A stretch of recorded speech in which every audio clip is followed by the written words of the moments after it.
Today we're looking at something that honestly just breaks the whole idea of security. Think about it. Forget your complex code, your massive vaults. What if one single object could just open anything? Exactly. We're diving into SCP-005. It's basically the skeleton key to end all skeleton keys. Our plan today is to really unpack the sources we have on this thing, understand its power, and maybe the most interesting part, look at this weird limitation it has, this sort of philosophical catch. Right, let's start with the basics, the file itself. For anyone maybe not deep into these sources, SCP-005 is just its catalog number in this, well, this containment organization system. And the first really weird thing is this classification. Safe. How is something that can open literally anything classified as safe? That seems counterintuitive. Well, it speaks to how they define safe in these documents. It means the object itself isn't, actively dangerous on its own. It won't suddenly attack you or try to escape. It needs someone to actually use it. So, yeah, incredibly powerful when used, but totally predictable sitting in its box. Okay, that makes sense. Intent matters. Yeah. So what does it look like? You'd expect something, I don't know, imposing. Not at all. The description is almost boringly normal. It looks like an ornate key, but the kind that was mass-produced probably back in the 1920s. Yeah. Just a key. Yeah. Looks like something you might find rattling around in an old drawer. Nothing special visually. But the story of how they found it, that tells a different story. It wasn't dug up somewhere ancient. Nope. It apparently surfaced when some civilian used it to walk right into a high-security facility. Just open the doors. Wow. Talk about an accidental field test. Exactly. And that's when the organization knew they had something anomalous, obviously, something unique. So let's get into what it actually does, because the sources are very clear on this. Okay, yeah, the main function, ultimate lock breaker. What does that cover? Like literally everything. Pretty much. The sources state it can open any form of lock, mechanical like a standard door lock or a safe, but also digital. Yeah. Complex encryptions, biometric scanners, keypad locks, you name it. And it does it with what they call relative ease. It's not like it struggles, it just works. It doesn't just pick the lock, it sort of negates it. That seems to be the implication. It's like the concept of locked just doesn't apply when this key is used. Which brings up the big obvious irony. How on earth do you lock up the ultimate unlocker?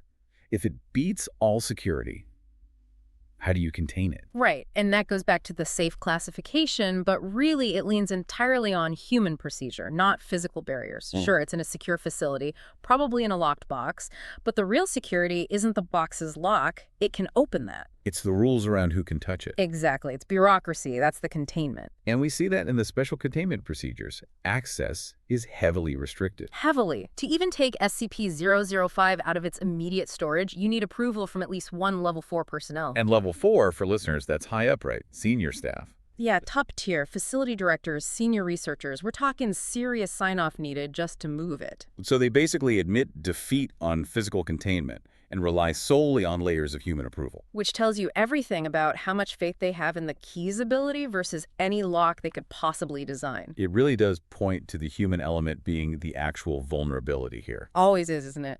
The key can beat steel and code, but maybe not paperwork and the fear of getting fired? Or worse? Which brings us to the next part, the additional notes. This is where it gets, well, almost darkly funny. The rules around its use. Oh, yeah. This section shows they're deeply worried about, let's say, misuse. Casual misuse. They know the temptation is there, even for silly things. Okay, so it can be used rarely, like if someone important loses their security pass. Yes, but only under direct Level 4 supervision. Very controlled. But what's it explicitly banned for? That's the revealing part. It's quite the list. You cannot use SCP-005 for, get this, vending machine repairs. Wait, seriously, vending machines? Seriously. Or for opening personal lockers. Or, and this is my favorite, as a spare house key for staff. They had to explicitly tell people not to use the reality-bending skeleton key to get into their own house if they forgot their keys. Or to get a free bag of chips. It sounds ridiculous, but it points to a serious concern. Which is what? That they'll break the vending machine. I think it's about precedent and perception. If staff see it being used for trivial, everyday problems, the key loses its gravity, its perceived importance. Casual use erodes the strict protocols, people get sloppy, and that's when someone might try to walk out with it. Right. If you use the superweapon to open a stuck locker, it stops feeling like a superweapon. It just feels like a tool. A very tempting tool, and because the potential for catastrophic misuse is so high, imagine this thing getting out, the consequences for breaking those rules are final. Yeah, the notes are blunt. Unauthorized removal from the facility means immediate termination. No ambiguity there. So it goes from safe object for lost keys to instant termination if you try to pocket it. That escalation tells the real story. It really does. It's an immense power contained only by human discipline and fear. The containment team must be under incredible pressure. Okay, let's shift gears now, because as powerful as it seems, Appendix A throws a massive curveball into the whole thing. This suggests the key's absolute power might not be so absolute. Right, this is where it gets really weird, almost into, well, consciousness studies or something. Researchers ran more tests, trying to see if anything could stop the key, and they found something totally unexpected. Its power seems linked to whether someone perceives the thing as a lock. Well, how do they even test that? Through deception. They set up experiments where they tried really hard to disguise a locking mechanism, make it look like something else entirely. Like hiding it, or making it look like, say, just a piece of decoration. Exactly, not building a stronger lock, but hiding the fact that it is a lock. Camouflaging its purpose, its identity, and here's the kicker. In about half the cases, 50%, where the human volunteer in the test couldn't tell it was a lock. SCP-005 didn't work. It failed to open it. 50%, that's huge for something supposedly unstoppable. But wait, if the failure depends on whether a human sees it as a lock, does that mean the key is somehow reading the human's mind? Or their perception? That's the million-dollar question, isn't it? It threw the researchers for a loop. It suggests the key's function isn't purely mechanical or digital. It might be cognitive or interactive in a way they hadn't imagined. Which is why the classification changed, right? Or was being considered. Precisely. Because of these results, the sources say SCP-005 was tentatively classified as sentient. Sentient. The key itself. That's the hypothesis, that it's not just a passive object, but has some kind of awareness. Awareness, perhaps, of the concept of a lock. They're running more tests to figure out its cognitive limits, if any. Okay, but I'm stuck on the 50%. If the key is sentient, shouldn't it be smarter than the human volunteer? Why would it be fooled just because the person is? Shouldn't it recognize the lock mechanism anyway? That's a fair point, and the sources offer a slight nuance. It's not that the key can't identify a lock if it's disguised. It seems more like its ability only activates properly when the lock is identifiable as a lock, at least to someone present. The failure happens when the disguise is so good, so heavily concealed, that the observer is genuinely fooled.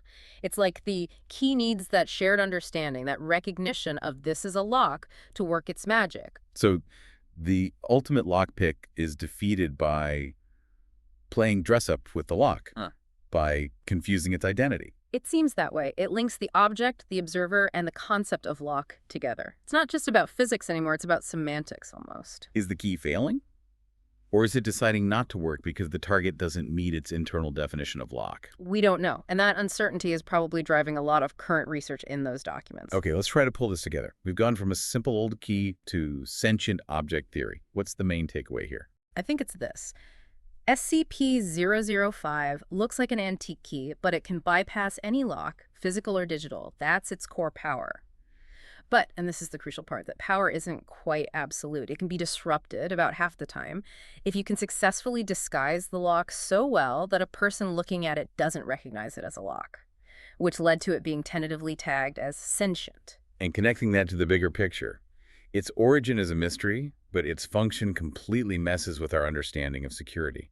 It implies a lock isn't just mechanics, it's also about shared perception, maybe even belief. Yeah, the ultimate security breach tool is somehow tied to subjectivity, human perception. It means maybe the best defense isn't a stronger wall, but better camouflage, better deception. It's just fascinating, an old key, and its weakness isn't brute force, it's confusion. Yeah. It makes you question what a lock even is fundamentally.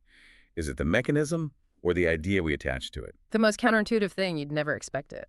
So here's something to think about until next time.